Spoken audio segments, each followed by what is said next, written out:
Hey guys, कैसे हैं आप सब। I hope you are doing well. I am Sandeep, welcome to CSC circle. तो हम लोग डिस्कस कर रहे थे यूपीएससी 2020 टेस्ट सीरीज, ठीक है। और ये विजन आईएएस की टेस्ट सीरीज है और इसके ये 28 नंबर टेस्ट है। इसका सेकेंड पार्ट है, फर्स्ट पार्ट आ चुका है। और इससे पहले हमने 24, 25, 26, 27 टेस्ट नंबर सॉल्व कर लिए।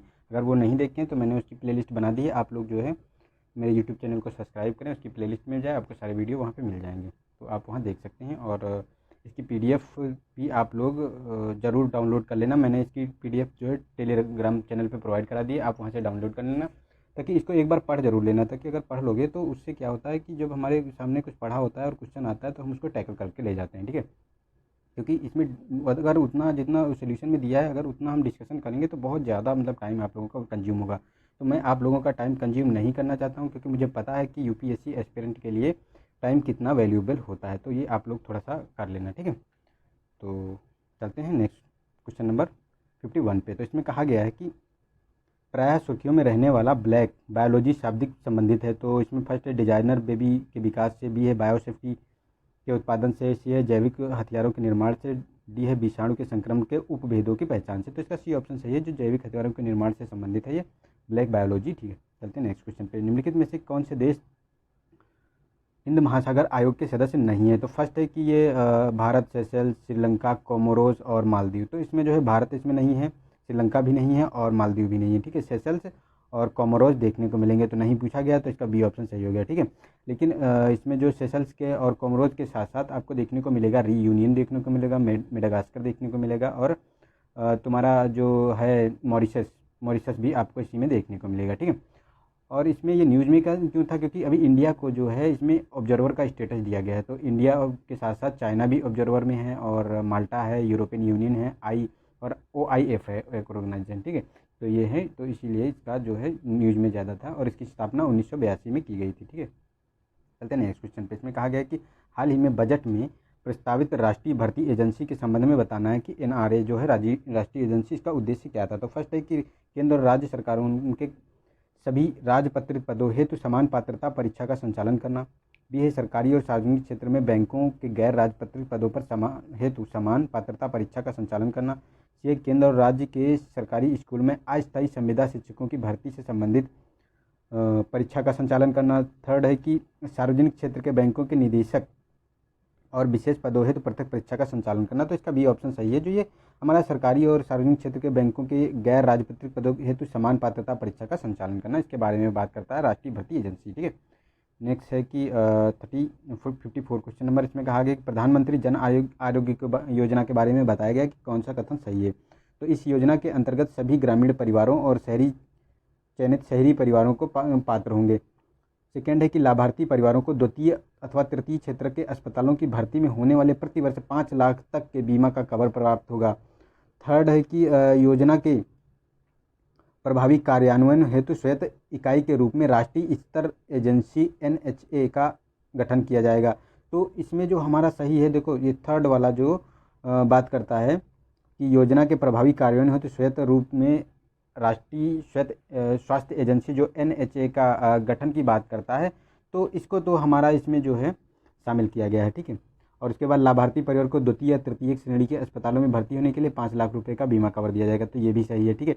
लेकिन जो ये हमारा फर्स्ट कहा गया है कि इस योजना के अंतर्गत सभी ग्रामीण परिवारों और शहरी को चयनित किया जाए, तो ये गलत है। क्योंकि जो इकोनॉमिक जो socio economic census, caste census है, उसके अंतर्गत जो है जो उनके नवीनतम आंकड़े हैं उसमें 10 लाख करोड़ परिवारों को चयनित किया जाएगा, जो निर्धन और कमज़ोर परिवार हैं उनको कवर किया जाएगा इसमें, ठीक है। तो ये हमारा गलत है, और ये शहरी और ग्रामीण दोनों से चयनित किए जाएंगे। तो हमारा इसमें सही हो गया 2 और 3, ठीक है। सी ऑप्शन सही है। नेक्स्ट है भारतीय सर्वेक्षण विभाग के संदर्भ में निम्नलिखित कथनों पर विचार करना है। तो यह भारत की प्रमुख मानचित्र एजेंसी है। सेकंड है, यह पृथ्वी विज्ञान मंत्रालय के तत्वाधान में कार्य करती है। यह राष्ट्रीय सुरक्षा और साधारणीय राष्ट्रीय विकास की आवश्यकताओं को पूरा करने के लिए भू स्थानिक डेटा सुरक्षा और असूचना उपलब्ध कराता है। तो इसका ये थर्ड तो सही है हमारा, और फर्स्ट भी सही है क्योंकि मानचित्र एजेंसी है। लेकिन ये जो पृथ्वी मंत्रालय के अंतर्गत तो नहीं है, ये साइंस एंड टेक मंत्रालय के अंतर्गत कार्य करती है, ठीक है। तो हमारा ये सही हो गया 1 और 3, बी ऑप्शन। चलते हैं नेक्स्ट क्वेश्चन पे। नेक्स्ट में कहा गया है कि भारत में श्रम बाजार में महिला भागीदारी के संदर्भ में निम्नलिखित कथनों पर विचार करना है। तो फर्स्ट है, विगत दशक के दौरान महिला श्रमबल की भागीदारी में निरंतर वृद्धि हुई है। सेकंड है कि शहरी क्षेत्रों की तुलना में ग्रामीण क्षेत्रों की महिलाओं में श्रमबल की भागीदारी अधिक है। तो ये तो हमारा सही है कि महिला क्षेत्र जो है इनकी जो शहरी क्षेत्र में है उनसे जो है ग्रामीण क्षेत्र में उनकी भागीदारी अधिक है। ठीक है।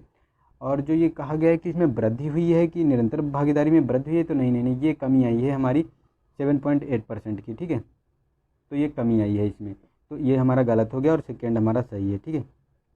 चलते नेक्स्ट क्वेश्चन पे। इसमें कहा गया है कि भारतीय रिजर्व बैंक द्वारा दबाव स्थितियों के समाधान के लिए विवेकपूर्ण ढांचे द्वारा निम्नलिखित में से कौन से मापदंड प्रचलित किए गए थे। तो फर्स्ट है, यह बैंकों के लिए दिवालिया प्रक्रियाओं के अनुपालन को स्वैच्छिक बनाता है या क्षेत्रीय ग्रामीण बैंकों को एनपीए समाधान का विस्तार करता है। थर्ड है कि दबावग्रस्त स्थितियों की समाधान योजना पर सभी उधारदाताओं द्वारा सहमति होनी चाहिए।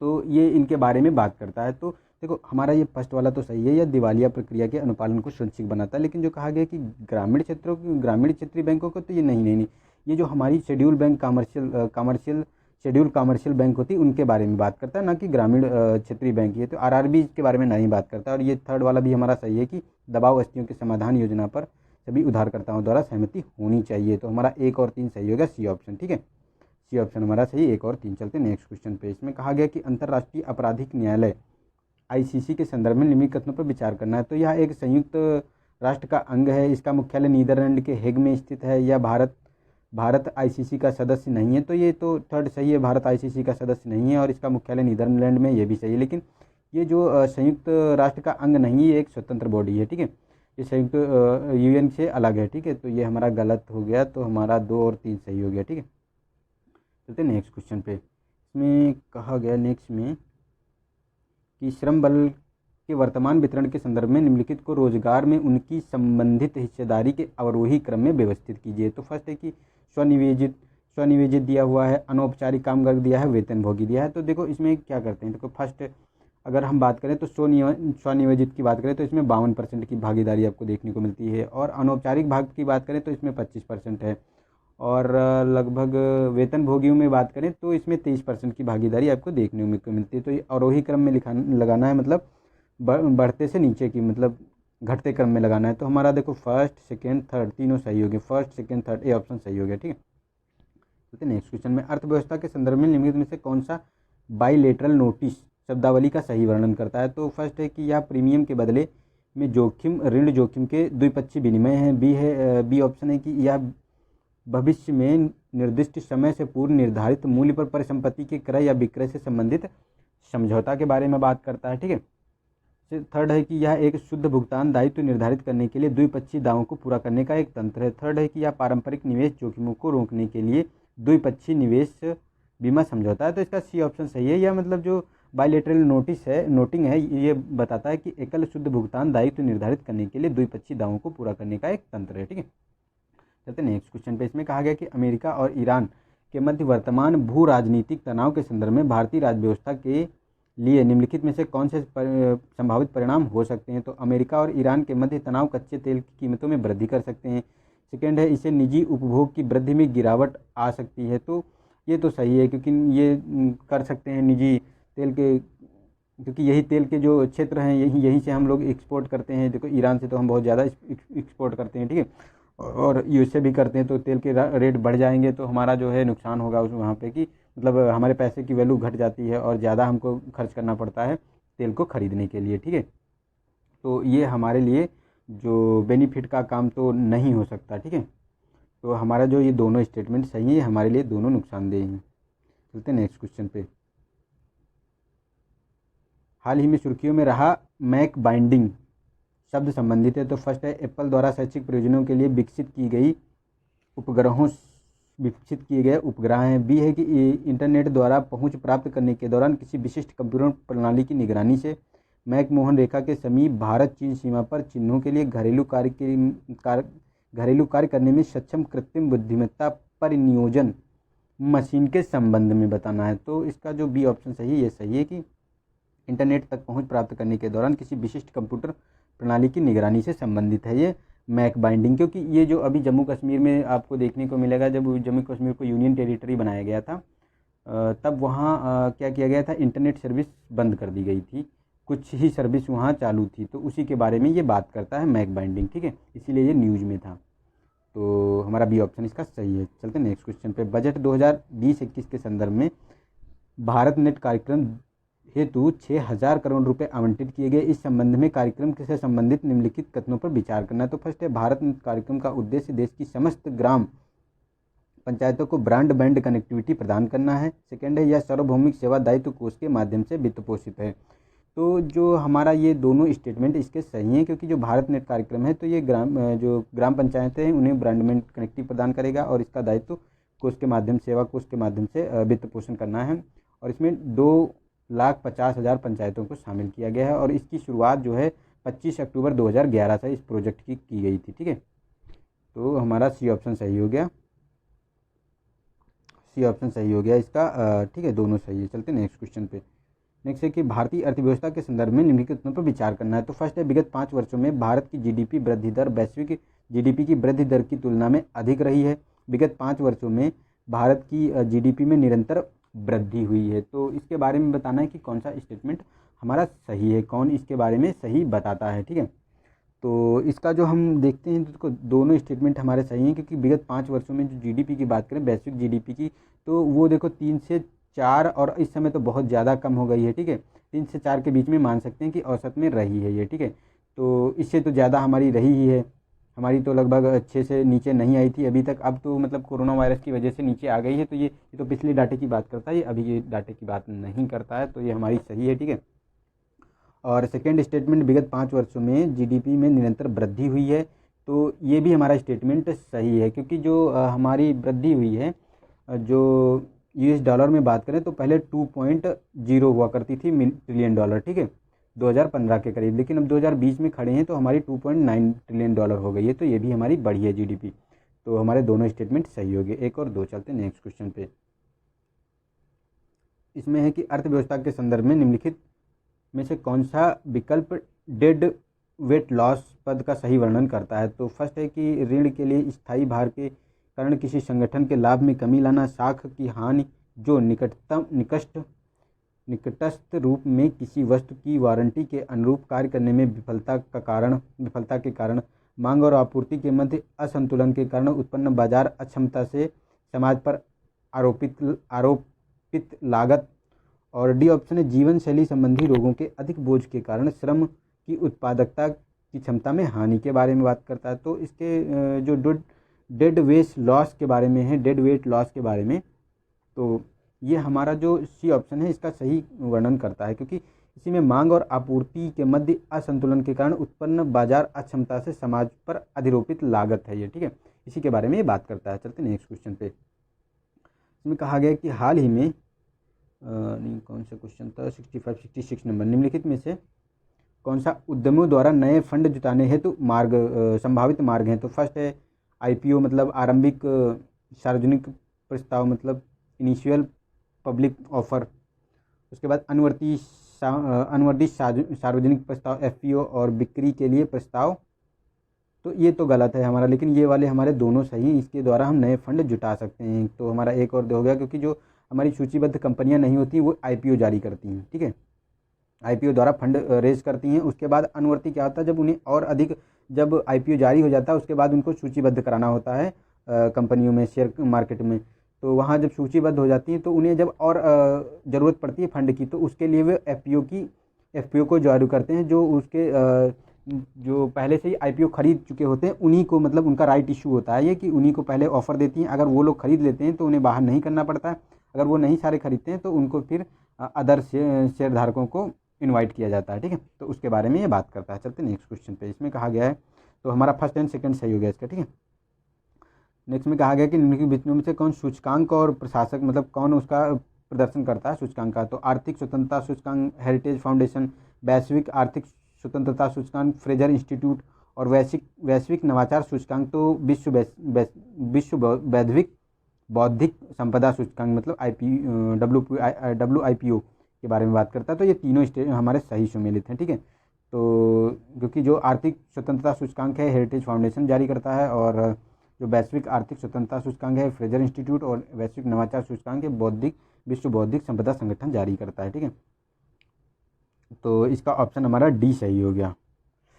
ठीक है, तो चलते हैं नेक्स्ट क्वेश्चन पे। इसमें नेक्स्ट में कहा गया है कि नेक्स्ट है हमारा 68 हालिया 68 क्वेश्चन नंबर। इसमें कहा गया हालिया बजट के में ऐसे स्थल पर पोत संग्रहालय स्थापित करने का प्रस्ताव किया गया है जो सिंधु नदी घाटी का भी एक स्थल है। यह स्थल है तो धौलावीरा, राखीगढ़ी, लोथल, मोहनजोदड़ो। तो सी ऑप्शन सही है। ये लोथल जो है यही जो है सिंधु नदी का घाटी सभ्यता एक स्थल भी है, और यहीं मेरीटाइम संग्रहालय मतलब बनाया जाएगा। पोत संग्रहालय बनाने की घोषणा की गई है। ये जो 2020-21 का बजट था उसी में इसमें घोषणा की गई है। चलते नेक्स्ट क्वेश्चन पे। इसमें कहा गया कभी कभी सुर्खियों में रहने वाला ग्रीन पर्पल इनिशिएटिव लोगो संबंधित है।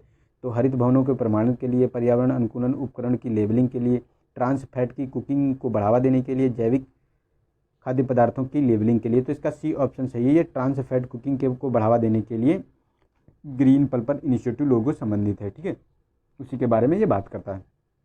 नेक्स्ट है कि आवश्यक वस्तु अधिनियम 1955 के संदर्भ में बताना है कि कौन सा सही है स्टेटमेंट। तो फर्स्ट है, या किसी आवश्यक वस्तु का उत्पादन, वितरण और साथ ही उसकी कीमतों के विनियमन करने हेतु केवल केंद्र सरकार को अधिक अधिकार प्रदान करता है। सेकेंड है, इस अधिनियम के अंतर्गत आवश्यक वस्तुओं को केवल केंद्र द्वारा शामिल किया या हटाया जा सकता है। और इस अधिनियम के अंतर्गत पेट्रोलियम या उसके उत्पादों को कवर नहीं किया गया। तो ये गलत है क्योंकि पेट्रोलियम उत्पादों को कवर किया गया है इसको। तो और ये सेकेंड तो हमारा जो सही हो गया, क्योंकि ये जो इसमें इस अधिनियम के अंतर्गत जो आवश्यक वस्तुओं को केंद्र द्वारा ही शामिल और हटाया जा सकता है। लेकिन जो कहा गया है कि ये वितरण, उत्पादन, वितरण और साथ ही कीमतों को विनियमित करने का अधिकार केवल केंद्र सरकार को है, तो ये गलत है। ये केंद्र और राज्य दोनों को है। ठीक है, तो हमारा केवल 2 सही हो गया स्टेटमेंट। चलते हैं नेक्स्ट क्वेश्चन पे।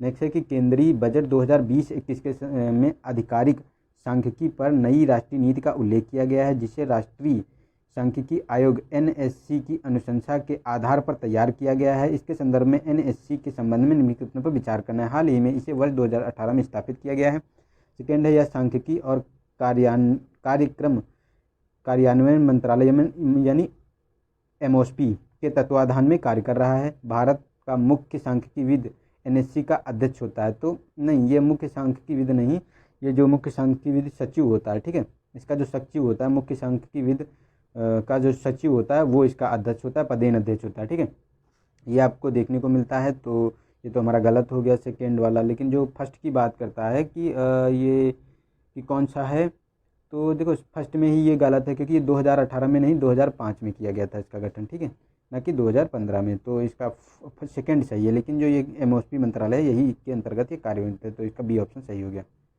चलते हैं नेक्स्ट क्वेश्चन पे। नेक्स्ट है हमारा 72 में कहा गया कि निम्नलिखित में से कौन से कारक किसी गैर बैंकिंग वित्तीय कंपनी मतलब NBFC को शुभेद्यता में वृद्धि करते हैं, कि उसको बढ़ावा देते हैं यानी बजट में। तो वित्त पोषण के प्रमुख स्रोतों के रूप में वाणिज्यिक प्रपत्र। सेकेंड है नगद उधारी का अधिक अनुपात। थर्ड है कि उच्च पूंजी पर्याप्तता अनुपात मतलब केयर। तो ये गलत है। केयर का इसमें जो ये वृद्धि नहीं करता है, क्योंकि केयर नहीं, ये जो CRR होता है। ठीक है, CRR ये वृद्धि करता है, इसकी जो है पूंजी की को प्रतिबंधित करता है। ठीक है, न कि केयर तो केयर जो होता है ये उसकी पूंजी को प्रतिबंधित करता है, लेकिन जो CRR होता है ये मतलब में वृद्धि करता है, मतलब सुभेद्यता में वृद्धि करता है। और ये फर्स्ट भी सही है हमारा कि प्रमुख स्रोत वाणिज्यिक रूप से वाणिज्यिक प्रपत्र हैं और नगद उधारी का अधिक अनुपात। तो हमारा 1 और 2 सही है, केवल 1 और फर्स्ट ऑप्शन सही है। चलते हैं नेक्स्ट क्वेश्चन पे। कहा गया है कि चाहबार पत्तन निम्नलिखित में से किस स्थान पर संबंधित है। तो फर्स्ट है ओमान की खाड़ी, सेकेंड है फारस की खाड़ी, थर्ड है अरब सागर। तो इसका ये फारस की खाड़ी में नहीं, ओमान की खाड़ी और अरब सागर में स्थित है। तो इसका जो है सी ऑप्शन सही है, 1 और 3। और ये जो चाहबार पत्तन है ये ईरान में इंडिया द्वारा विकसित किया जा रहा है और इसका संचालन भी इंडिया ही करेगा। ठीक है, तो ये ध्यान रख सकते हैं क्योंकि ये जो मिडिल ईस्ट की कंट्री हैं उनमें कनेक्टिविटी बढ़ाने के लिए महत्वपूर्ण है, क्योंकि हमारा पाकिस्तान पड़ोसी देश है, यहाँ से हमको जाने में दिक्कत होती है, इसीलिए हमने ये चाहबार पोर्ट डेवलप किया है। चलते हैं नेक्स्ट क्वेश्चन पे। कभी कभी सुर्खियों में रहने वाला किम्बरले प्रोसेस मतलब किम्बरले प्रक्रिया है अपरिष्कृत हीरो का व्यापार नियंत्रित करने वाली अंतर्राष्ट्रीय परियोजना। भारत और दक्षिण अफ्रीका के मध्य असैन्य परमाणु। ठीक है, सी ऑप्शन है परमाणु अपशिष्ट को साधारणीय रूप से अपघटित करने की प्रक्रिया और विकसित देशों के निरपेक्ष निर्धन मापन करने के लिए लेखांकन। तो इसका ए ऑप्शन सही है, अपरिष्कृत हीरों का व्यापार और नियंत्रण करने वाली अंतर्राष्ट्रीय परमाणु योजना के बारे में ये बात करता है। ठीक है, चलते नेक्स्ट क्वेश्चन पे। इसमें 75 क्वेश्चन नंबर में कहा गया कि भारत के अंतरिक्ष क्षेत्र के संदर्भ में निम्नलिखित कथनों पर विचार करना कि कौन सा सही है। तो ये फर्स्ट है कि सकल घरेलू उत्पाद जीडीपी के अनुपात के रूप में भारत का अंतरिक्ष बजट इसके स्वास्थ्य पर बजटीय व्यय के लगभग बराबर है। सेकेंड है प्रति वर्ष प्रक्षेपित उपग्रहों की संख्या के संदर्भ में भारत अमेरिका के पश्चात दूसरे स्थान पर है। तो ये गलत है क्योंकि सबसे ज़्यादा देखो यूएसए करता है, ठीक है, और उसके बाद आपको जो है देखने को मिलेंगे तो चाइना के होते हैं और फिर रसिया करता है। तो इंडिया वहाँ एग्जिस्ट नहीं करता है, लेकिन हालांकि जो है इंडिया ने इस बार बहुत अच्छी बढ़त हासिल की है। जितने भी उपग्रह किए हैं, चंद्रयान 2 जो किया है उसके वो भी आधा सक्सेस रहा, पूरी तरीके से नहीं लेकिन आधा सक्सेस रहा। तो उसमें जो है इतना ज़्यादा नहीं करता। लेकिन ये फर्स्ट में जो कहा गया है कि तुम्हारा कि जो जो अंतरिक्ष बजट है वो रक्षा बजट के बराबर है, तो नहीं क्योंकि अंतरिक्ष बजट 0.06% यूज़ किया जाता है। लेकिन अगर बात करें कि स्वास्थ्य पर तो 1.5 जीडीपी का प्रयोग किया जाता है। तो हमारा ये गलत है दोनों स्टेटमेंट। तो डी ऑप्शन इसका सही हो गया। चलते नेक्स्ट क्वेश्चन पे। इसमें कहा गया कि केंद्र सरकार की देयताएं के संदर्भ में निम्नलिखित कथनों पर विचार करना है। तो फर्स्ट है इसमें भारत की संचित निधि के विरुद्ध अनुबंधित ऋण और साथ ही लोक लेखा की देयताएं सम्मिलित हैं। सेकेंड है सकल घरेलू उत्पाद के अनुपात में केंद्र और सरकार की कुल देयताओं में पिछले दशक में धीरे धीरे गिरावट आई है। तो ये बताना है कि कौन सा स्टेटमेंट सही है। तो ये दोनों स्टेटमेंट हमारे सही हैं क्योंकि जो भारत में संचित निधि के विरुद्ध अनुबंधित ऋण और साथ लोक लेखा की देयताएं सम्मिलित हैं और सरकार घरेलू उत्पाद के अनुपात के रूप में केंद्र सरकार की कुल देयताओं को पिछले दशक की में गिरावट आई है क्योंकि हम कम कर रहे हैं उसको, ठीक है। तो हमारा सी ऑप्शन सही हो गया। इसको चलते हैं नेक्स्ट क्वेश्चन पे। राष्ट्रीय खाद्य सुरक्षा अधिनियम 2013 के संदर्भ में निम्नलिखित में से कौन सही नहीं है ये बताना है। तो फर्स्ट है कि राशन कार्ड जारी करने के उद्देश्य से परिवार में सबसे अधिक आयु महिला को परिवार का मुखिया मतलब 18 वर्ष या उससे अधिक की हो उसको बनाया जाएगा मुखिया। और बी ऑप्शन है कि वर्तमान में सार्वजनिक वितरण प्रणाली जो है सार्वजनिक वितरण प्रणाली पीडीएस के अंतर्गत राज्यवार प्रतिशत कवरेज नीति आयोग के द्वारा निर्धारित किया जाएगा। सेकेंड सी ऑप्शन है कि गर्भवती महिलाएं न्यूनतम 8,000 रुपये मातृत्व लाभ प्राप्त करने के लिए हकदार हैं, न्यूनतम 8,000, ठीक है। और पात्र परिवारों की पहचान संबंधी जो राज्य और संघ राज्य क्षेत्र के सरकारों द्वारा किया जाता है। तो ये हमारा ये वाला गलत है सी ऑप्शन क्योंकि इसमें क्या है कि 6,000 रुपये के पात्र हैं ना कि 8,000, ठीक है। और ये सारे हमारे स्टेटमेंट सही हैं। चलते हैं नेक्स्ट क्वेश्चन पे। नेक्स्ट है कि भारत में पर्यटन के संदर्भ में निम्नलिखित कथनों पर विचार करना कि कौन सा सही है। तो फर्स्ट है कि विश्व में अंतर्राष्ट्रीय पर्यटकों के आगमन में भारत की 1% से कम हिस्सेदारी भारतीय राज्यों में गोवा सर्वाधिक। सेकेंड है कि भारतीय राज्यों में गोवा सर्वाधिक व देशी व विदेशी पर्यटकों को आकर्षित करता है। थर्ड है कि भारत आने वाले पर्यटकों में सर्वाधिक संख्या में हिस्सेदारी बांग्लादेश की। तो ये तो सही है, बांग्लादेश से सबसे ज़्यादा भारत में पर्यटक आते हैं। लेकिन जो ये गोवा में कहा गया तो ये गलत है क्योंकि तमिलनाडु जो है सबसे ज़्यादा आकर्षित रहा है देशी और विदेशी पर्यटकों को आकर्षित करने में। सेकेंड जो पोजीशन है वो यूपी की है, उत्तर प्रदेश की, ठीक है। तो ये आप लोग ध्यान रख सकते हैं। और ये कहा गया कि कम आवागमन में जो हिस्सेदारी की जो बात करता है कि 1% से कम रही है, तो ये भी गलत है क्योंकि इसकी हिस्सेदारी 1.24% रही है। तो हमारा सही हो गया केवल 3, बी ऑप्शन। चलते नेक्स्ट क्वेश्चन में। इसका कहा गया पोषण अभियान के संदर्भ में निम्नलिखित कथनों पर विचार करना है। तो जो पोषण अभियान है इसके बारे में बताया गया है। तो फर्स्ट है कि इस कार्यक्रम का उद्देश्य ठिंगनापन, अल्पोषण, रक्ताल्पता मतलब एनीमिया को कम करना तथा पोषण संबंधी लक्ष्यों में सुधार करना। इसके अंतर्गत गर्भवती और स्तनपान कराने वाली महिलाओं को प्रति प्रसव नगद सहायता की हकदार होंगी। तो ये गलत है, नगद सहायता की हकदार नहीं होंगी। ये इनके लिए क्या किया गया कि इनके खाते में पैसे ट्रांसफ़र किए जाएंगे, ठीक है, इनके जो गर्भवती स्तनपान कराने वाली महिलाओं हैं प्रति प्रसव पे, ठीक है। लेकिन ये फर्स्ट वाला जो हमारा है ये हमारा सही हो गया। तो इसका ए ऑप्शन सही है। चलते नेक्स्ट क्वेश्चन पे। इसमें कहा गया कि राष्ट्रीय कैरियर सेवा NCS परियोजना के संदर्भ में निम्नलिखित में से कौन सही है। तो यह नौकरी तलाशने वाले और नियोक्ताओं के बीच खाई को पाटने की दिशा में काम करती है। सेकेंड है कि NCS में प्रदान की गई सेवाएं तलाशने के लिए व्यक्ति को मान्यता प्राप्त विश्वविद्यालय और महाविद्यालय से स्नातक या डिप्लोमा का धारक होना चाहिए। थर्ड है कि इस परियोजना को श्रम और रोजगार मंत्रालय द्वारा कार्यान्वित किया जा रहा है। तो ये तो हमारा सही है, श्रम मंत्रालय। लेकिन इसमें कहा गया कि उसके लिए स्नातक या डिप्लोमा धारक होना चाहिए। तो नहीं, इसके लिए कोई भी योग्यता नहीं है। इसमें एक कंडीशन रखी गई है कि व्यक्ति को केवल 14 वर्ष से अधिक या उससे 14 वर्ष का या उससे अधिक का होना चाहिए, ठीक है। और ये भी हमारा सही है। तो 1 और 3 इसका सही होगा, बी ऑप्शन। चलते हैं नेक्स्ट क्वेश्चन पे। इसमें नेक्स्ट है कि भारतीय अर्थव्यवस्था के संदर्भ में निम्नलिखित कथनों पर विचार करना है। तो फर्स्ट है कि विगत 2 वर्षों में हेडलाइन मुद्रास्फीति कोर मुद्रास्फीति से अधिक रही है। सेकेंड है विगत 2 वर्षों में सीपीआई संयुक्त सीपीआई और डब्ल्यूपीआई से अधिक रही है। तो ये गलत है, क्योंकि डब्ल्यूपीआई जो है सीपीआई से अधिक रही है, ठीक है। तो ये भी गलत हो गया हमारा। और जो ये बात करता है कि इसमें कि 2 वर्षों में हेडलाइन मुद्रास्फीति कोर इन्फ्लेशन से अधिक रही, तो नहीं, कोर इन्फ्लेशन अधिक रही है हेडलाइन इन्फ्लेशन से, ठीक है। तो ये भी हमारा गलत हो गया स्टेटमेंट। तो हमारा डी ऑप्शन सही है, क्योंकि जो देखो 2013 से 19 के बीच में क्या हुआ है कि 2 वर्षों का बताया, तो फिर 7.4 थी कोर इन्फ्लेशन, ठीक है। उसके बाद 19-20 में 1.5 रह गई, ठीक।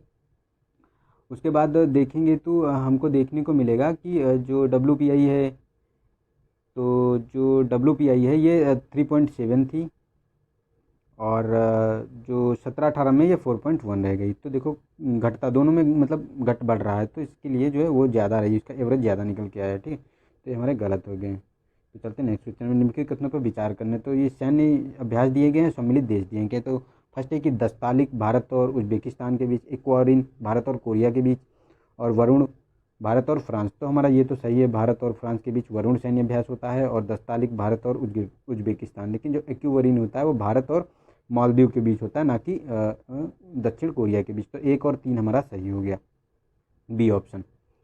चलते हैं नेक्स्ट क्वेश्चन पे। नेक्स्ट में कहा गया कि प्रधानमंत्री विकास कार्यक्रम के संदर्भ में निम्नलिखित कथनों में से विचार कीजिए। तो फर्स्ट है कि इसका उद्देश्य आजीविका सहायता प्रदान करके समाज के सभी वर्गों की निर्धनता को कम करना है। सेकेंड है सामाजिक न्याय और अधिकारिता मंत्रालय इसका नोडल कार्यान्वयन मंत्रालय है।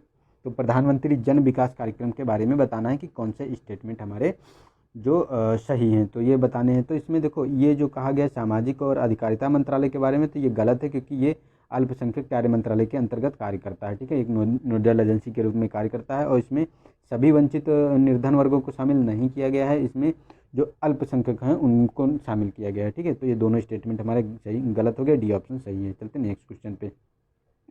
नेक्स्ट है हमारा 84। केंद्र सरकार की प्राप्तियों के संबंध में निम्नलिखित कथनों पर विचार करना है। तो फर्स्ट है वर्तमान में कर राजस्व केंद्र सरकार की गैर ऋण प्राप्तियों का प्रमुख घटक है। सेकेंड है निगम कर पिछले 5 वर्षों में कर राजस्व का सबसे बड़ा स्रोत रहा है। तो देखो हमारा कर राजस्व का जो सबसे बड़ा स्रोत की बात करें, तो ये तो हमारा रहा है, ठीक है। निगम कर पिछले 5 वर्षों में राजस्व कर का सबसे बड़ा स्रोत रहा है, और वर्तमान में केंद्र सरकार में गैर ऋण प्राप्तियों का प्रमुख घटक भी रहा है। तो ये दोनों हमारे स्टेटमेंट सही है, ठीक है। चलते नेक्स्ट क्वेश्चन पे। इसमें कहा गया है कि यह इस प्रकार की प्रतिभूति है जिसमें शेयर जैसी प्रतिभूतियों का संग्रहण सम्मिलित है, जो प्रायः सेंसेक्स जैसी किसी अंतर्निहित सूचकांक को ट्रैक करता है, और उन्हें शेयर बाजार में सूचीबद्ध किया जाता है, और इनका पूरे दिन कारोबार किया जाता है। इसके द्वारा तुलनात्मक रूप से कम व्यय अनुपात प्रदान किया जाता है। तो इसके बारे में बताना है कि तो हमारा जो ऑप्शन है इसमें किसके बारे में, ये मतलब परिच्छेद कहा गया है, किसका सही वर्णन करता है। तो ये परिच्छेद जो है हमारा वेंटन कैपिटल एक्सचेंजेस ट्रेडेड फंड और स्विस इक्विटी और गिल्ट एज्ड प्रतिभूति। तो इसका बी ऑप्शन सही है। जो एक्सचेंज ट्रेडेड फंड है इसके बारे में ये बात करता है कि ये जो काम करता है, तो इस पे काम करता है कि प्रतिभूति में शेयर बाजार जैसी प्रतिभूतियों का संग्रहण सम्मिलित है, जो प्रायः सेंसेक्स जैसी किसी अंतर्निहित सूचकांक को ट्रैक करता है, और उन्हें शेयर बाजार में सूचीबद्ध किया जाता है, और का पूरे दिन का कारोबार किया जाता है। इसी के बारे में जो कम व्यय अनुपात प्रदान कर, जो तुलनात्मक रूप से कम व्यय अनुपात प्रदान किया जाता है इसे, ठीक है। तो ये जो है एक्सचेंजेस ट्रेडेड फंड है। चलते नेक्स्ट क्वेश्चन में। इसमें कहा गया कि निम्नलिखित निगमों पर विचार करना है। तो फर्स्ट है राष्ट्रीय जलमार्ग दिए गए हैं और नदियाँ दिए हैं, किसमें कौन सा है। तो फर्स्ट ये है यमुना। सेकेंड है कि नेशनल वाटरवेज जो फोर्थ है ये पेरियार, और थर्ड है नेशनल वाटरवे 2 ब्रह्मपुत्र। तो हमारा थर्ड तो सही है कि ये ब्रह्मपुत्र जो वाटरवेज है उसके बारे में बात करता है, और ये हल्दिया से गुवाहाटी के बारे में बात करता है, ठीक है। ये वाटरवेज है। लेकिन जो ये फोर्थ है, तो ये कृष्णा नदी में आपको देखने को मिलता है, ना कि पेरियार में। और ये कृष्णा नदी में कहाँ से, तो ये हमारा जो विजयवाड़ा है, विजयवाड़ा से मुक्तियाला से तक जाता है, ठीक है। और ये वाटरवेज फर्स्ट की बात करें तो ये यमुना नदी पे नहीं है, ये हमारा गंगा नदी में देखने को मिलता है, और ये वाटरवेज जो है हमारा हल्दिया से आपका देखने को मिलेगा प्रयागराज तक, ठीक है। तो हमारा सही होगा बी ऑप्शन, केवल 3। चलते हैं नेक्स्ट क्वेश्चन पे। नेक्स्ट है हमारा कि अतिरिक्त बजटीय संसाधनों के संदर्भ में निम्नलिखित कथनों पर विचार करना है। तो फर्स्ट है कि जो अतिरिक्त बजटीय संसाधन यानी ईबीआर, तो ईबीआर ऐसे वित्तीय दायित्व हैं जिन्हें केंद्र सरकार की ओर से सार्वजनिक क्षेत्र के उपक्रमों द्वारा वहन किया जाता है। सेकेंड है ईबीआर जितना उच्च होता है सरकार का राजकोषीय घाटा उतना ही अधिक होता है। तो ये गलत है क्योंकि राजकोषीय घाटे में ईबीआर को काउंट नहीं किया जाता है। और जो ये हमारा है कि ईबीआर ऐसे दायित्व हैं जिन्हें केंद्र सरकार द्वारा जो किया जाता है, तो ये तो हमारा सही है क्योंकि सार्वजनिक क्षेत्र के उपक्रमों में इनके द्वारा वहन किया जाता है। तो हमारा ए ऑप्शन सही हो गया इसका। ठीक है, चलते नेक्स्ट क्वेश्चन पे। इसमें कहा गया कि निम्नलिखित में से कौन सा कथन प्रत्यास्था प्रत्यास्था के संदर्भ में सही है। तो फर्स्ट है कि यह आर्थिक समृद्धि में इकाई परिवर्तन से संबद्ध रोजगार में परिवर्तन की माप है। सेकेंड है कि गिरती हुई रोजगार प्रत्यावस्था को औद्योगिक स्वसंचालन का संकेतक माना जाता है। तो इसमें ये दोनों हमारे स्टेटमेंट चाहिए। जो रोजगार प्रत्यास्था है ये कहता है कि ये आर्थिक समृद्धि में इकाई परिवर्तन के संदर्भ में रोजगार का परिवर्तन की माप है, और गिरती हुई प्रत्यास्था और औद्योगिक स्वसंचालन का संकेतक माना जाता है। तो सी ऑप्शन सही हो गया हमारा। चलते हैं नेक्स्ट क्वेश्चन पे। इसमें कहा गया कि international platform on sustainable finance के संदर्भ में निम्नलिखित कथनों पर विचार करना है। तो ये फर्स्ट है कि यह जलवायु परिवर्तन पर संयुक्त राष्ट्र फ्रेमवर्क कन्वेंशन की पहल है। सेकेंड है कि ये जो सेकेंड कहता है कि इसका उद्देश्य पर्यावरण की दृष्टि से साधारणीय निवेश हेतु निजी पूंजी जुटाना है, और भारत इस मंच का सदस्य है। तो ये बताना है। तो देखो थर्ड तो सही है कि भारत इसका सदस्य है, और ये जो पर्यावरण की दृष्टि से साधारणीय निवेश है तो निवेश पूंजी जुटाता है। लेकिन ये जो कहा गया है कि जलवायु परिवर्तन और संयुक्त राष्ट्र का फ्रेमवर्क की पहल है, तो नहीं, ये इसकी पहल नहीं है। ये यूरोपियन कमीशन जो है उसकी, जो यूरोपियन आयोग है वो उसका ये पहल है। ठीक है, international platform of sustainable finance. और ये न्यूज़ में क्यों रहा है, क्योंकि अभी जो हमारा 2019-20 का जो आर्थिक सर्वेक्षण आया है उसमें भारत चीन के बाद विश्व का सबसे उभरता हुआ दूसरा ग्रीन बॉन्ड मार्केट है। इसी के लिए ये बहुत ज़्यादा न्यूज़ में था। ठीक है, तो हमारा ऑप्शन हो गया इसमें 2 और 3। ठीक है, सी ऑप्शन सही है। चलते नेक्स्ट क्वेश्चन पे। नेक्स्ट में कहा गया है कि सार्वजनिक वित्तीय प्रबंधन प्रणाली के संदर्भ में निम्नलिखित कथनों पर विचार करना है। तो फर्स्ट है इसे दोहरे तुलन पत्र की समस्या के समाधान हेतु निर्मित किया गया है। इसकी निगरानी आरबीआई और सेबी द्वारा संयुक्त रूप से की जाएगी। तो जो इसमें ये कहा गया है, तो ये दोनों हमारे स्टेटमेंट जो हैं ये गलत हैं, क्योंकि ये आरबीआई द्वारा जो नहीं किया जाएगा, क्योंकि इसमें जो है लेखा नियंत्रक द्वारा इसे कार्यान्वित किया जाएगा। लेखा नियंत्रक जो होता है उसके द्वारा ये कार्यान्वित, लेखा महानियंत्रक द्वारा कार्यान्वित किया जाएगा। और ये तुलन पत्र जो होता है इसमें ये तुलन पत्र की समस्या का समाधान नहीं करता है। ये करता क्या है कि जो नियोजित योजनाओं के लिए वित्तीय प्रबंधन का एक मंच है। ठीक है, जो नियोजित योजनाएं हैं जितनी, उनके लिए एक वित्तीय प्रबंधन का मंच है। ठीक है, तो हमारा डी ऑप्शन सही हो गया, इसका कोई भी सही नहीं है। चलते नेक्स्ट क्वेश्चन में। हाल ही में कारपोरेट मामलों के मंत्रालय द्वारा लॉन्च किया गया डेटा बैंक पोर्टल प्रदान करता है। तो फर्स्ट सार्वजनिक कंपनियों के तुलन पत्र तक पहुंच और संबंध जानकारी भी है कि नियमित निगम करदाताओं के लिए आरंभ की गई पहलों की योजनाओं की जानकारी। सी कि वर्तमान स्वतंत्र निदेशकों के पंजीकरण और स्वतंत्र निदेशकों के बनने के इच्छुक व्यक्तियों के लिए सरलता से एक्सेस और नेविगेट करने योग्य प्लेटफॉर्म। डी है कि भारत में कंपनियों द्वारा कॉर्पोरेट सामाजिक उत्तरदायित्व के वित्त पोषण की जानकारी के बारे में। तो इसका ऑप्शन सी सही है। वर्तमान जो स्वतंत्र निदेशकों के पंजीकरण और स्वतंत्र निदेशक बनने के इच्छुक व्यक्तियों के लिए सरलता से एक्सेस और नेविगेट करने के योग्य प्लेटफॉर्म है, ये जो कॉर्पोरेट मंत्रालय द्वारा लॉन्च किया गया डेटा बैंक पोर्टल। ठीक है, चलते नेक्स्ट क्वेश्चन पे। इसमें कहा गया कि निम्नलिखित कथनों पर विचार करना है। तो फर्स्ट जीडीपी के प्रतिशत के रूप में चालू खाता घाटे के विगत दशक में क्रमशः गिरावट आई है। सेकेंड है पण्य वस्तु बाजार घाटा भारत के चालू खाता घाटे का सबसे बड़ा घटक है। तो हमारा जो इसमें बात करता है, तो ये दोनों स्टेटमेंट हमारे सही है, क्योंकि पण्य जो बाजार होता है हमारा, तो इसी के बारे में कि भारत में चालू घाटा का सबसे बड़ा आधार है, जिससे जो आभूषण होते हैं, जो सोना वोना हम लोग खरीदते हैं, उसके बारे में ये बात करता है। क्योंकि उससे ज़्यादा हम लोग खरीदते हैं तो विदेशी, हमारे देश की मुद्रा विदेश में ज़्यादा चली जाती है। ठीक है, क्योंकि हम लोग सोना आयात कराते हैं, इसीलिए तो सोवरेन गोल्ड स्कीम चलाई गई थी। और जीडीपी के तहत चालू रूप से घाटे के में विगत दशक में गिरावट आई है। तो ये भी सही है हमारा, क्योंकि चालू रूप से जो है चालू खाता घाटे में जो है विगत दशक में गिरावट आई है। तो हमारा ऑप्शन सी सही हो गया इसका। चलते नेक्स्ट क्वेश्चन पे। इसमें नेक्स्ट में है कि बजट 2020 में अनुसूचित वाणिज्य बैंकों के निक्षेप बीमा और प्रत्यक्ष गारंटी निगम DICGC द्वारा किया जाने वाला बैंक जमा बीमा वर्तमान 1 लाख रुपए से बढ़ाकर 5 लाख रुपए प्रति जमाकर्ता के स्तर पर लाना प्रस्तावित है। इस संबंध में DICGC द्वारा निम्नलिखित में से कौन सी जमाएं बीमित नहीं है? तो फर्स्ट है केंद्र राज्य सरकारों की जमाएं, सेकंड है वित्तीय विदेशी सरकारों की जमाएं, और थर्ड है कि अंतर बैंक जमाएं। तो इन तीनों को शामिल नहीं किया गया है इसमें। इसमें शामिल किनको किया गया है? तो अगर उनके बारे में हम बात करें तो जो हमारी थी बचत बैंक, ठीक है, जो बचत खाता के अंतर्गत जो है बचत है, सावधि के अंतर्गत है, चालू खाता के अंतर्गत है, आवर्ती जमाएं हैं, इनको शामिल किया गया है इसमें, ठीक है। तो उनको जो है 1 लाख की जगह 5 लाख स्तर पर जो है लाने का प्रस्ताव रखा गया है। तो ठीक है, ये इसमें कोई भी सही नहीं है और सही ही नहीं पूछा गया है कि, तो ये तीनों हो गए, डी ऑप्शन इसका सही है, ठीक है, ये कोई भी शामिल नहीं है। चलते नेक्स्ट क्वेश्चन पे। इसमें कहा गया कि निम्नलिखित में से कौन सा व्यापार की शर्तों का सही वर्णन करता है? तो फर्स्ट है कि देश के आयात मूल्यों से निर्यात मूल्यों का अनुपात, भी है कि यह एक निश्चित अवधि के लिए किसी देश के आयात और निर्यात मूल्य के मध्य अंतर है। ये विकसित देशों द्वारा गैर प्रशुल्क व्यापार बाधाओं की क्रमिक वापसी के लिए विश्व व्यापार संगठन के नियमों का समुच्चय है। डी के इंटीग्रेटेड ट्रेडिंग के लिए किसी शेयर की अधिकतम और न्यूनतम मूल्य सीमा के मध्य अंतर है। तो इसका ए ऑप्शन सही है। ये देश के आयात और मूल्यों और निर्यात मूल्यों का अनुपात होता है। व्यापार की शर्तें मतलब टर्म ऑफ ट्रेड बात करता है इसी के बारे में, ठीक है।